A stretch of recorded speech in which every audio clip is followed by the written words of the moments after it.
folks, Too Busy here. Today we're going to be doing another one of Too Busy's Tech Tips. I'm paddling out into Copiahee Sound out here in Charleston, South Carolina, and we're going to talk about one of my favorite fishing methods. It's something I've written a couple of articles about in the past. 3-rod prospecting. What is it? Pretty simple fishing technique. Works with artificials. Really works well for the bait fishermen. So what do? You've got 3 rods with you on the boat. Right now there's 2 up here on my Scotty Triple, 1 behind me in the milk crate. What you've got is one that's on the bottom, a Carolina rig or a circle hook with a single split shot or 2 split shot. It's supposed to be a very light line, lays on the bottom. Fish should not really feel the weight when they pick it up. The important part about that one is you're fishing with a circle hook. That line, that rod is not going to be in your hands all the time. The circle hook is going to keep a fish from getting gut hooked. The second rod that you're going to have with you is a popping cork rig. Very popular here in South Carolina. You can paddle along, you see all the grass edges. You can paddle along and fish a popping cork, drift it beside the grass edges, drift it over a submerged oyster bar. That's another really good bait or really good fishing technique to use. And once again, because that rod isn't going to be in your hands either, that's also going to be a circle hook. And the third one is what you're actively fishing with. It could be live bait.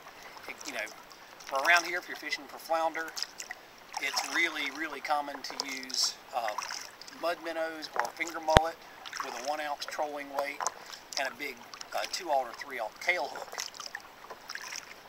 So you can use a J hook, a tail hook, anything that's not a circle on this rod because it's going to be in your hand. You're going to be actively fishing this.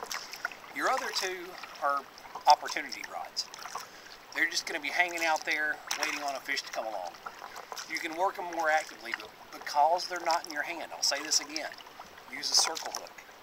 You don't want a J hook on anything that's not in your hand all the time. Gut hooking fish is no fun. I do a whole lot of catch and release.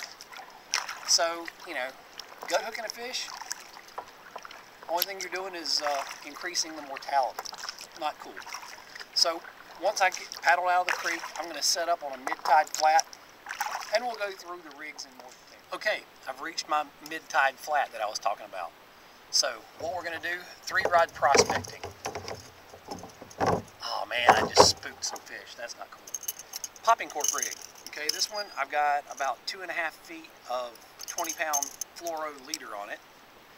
Leader length is entirely dependent on where you're fishing. 2-aught circle hook. And because of so much bait in the water today, I'm going to do a little bait fishing. Threw the cast net earlier, and I got some really nice little finger mullet. Rod number 1, all he's going to do is go over there. I cast right next to a little bit of submerged oysters, and there's a grass edge. So this rod is going to park in the rod holder. He's out of sight, out of mind.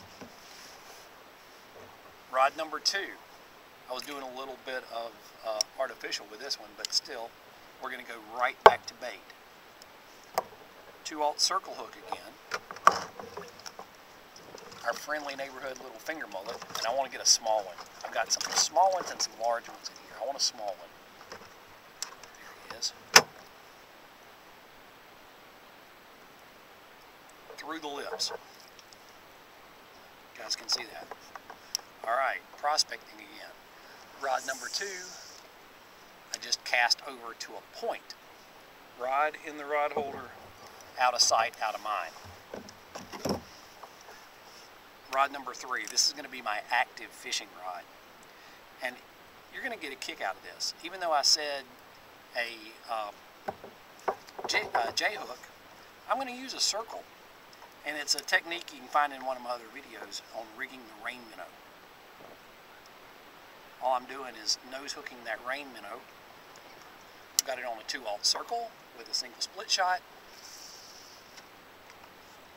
This is my active fishing rod. This stays in my hand, and all I'm going to do is work this.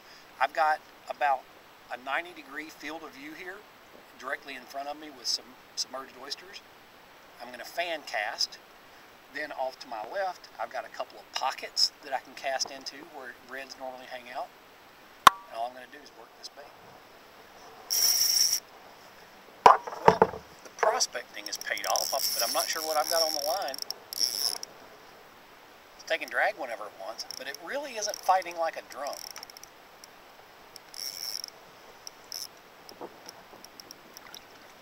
Hammerhead shark. It's a small hammerhead, but still.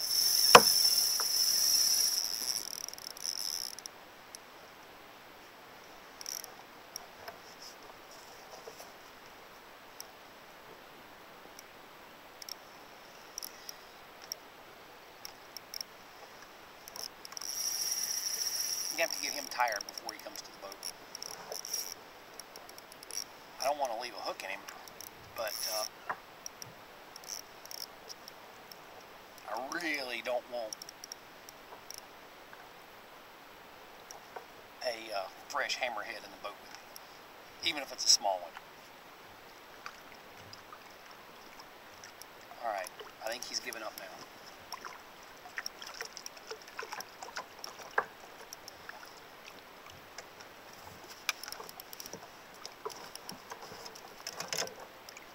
Tired, get him in the right spot.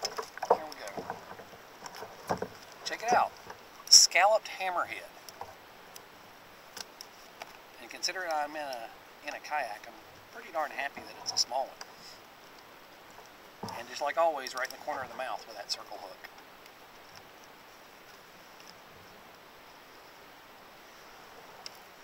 Powerful fish, pretty fish. Not really a danger to us, but it's definitely an apex predator. Back you go, buddy.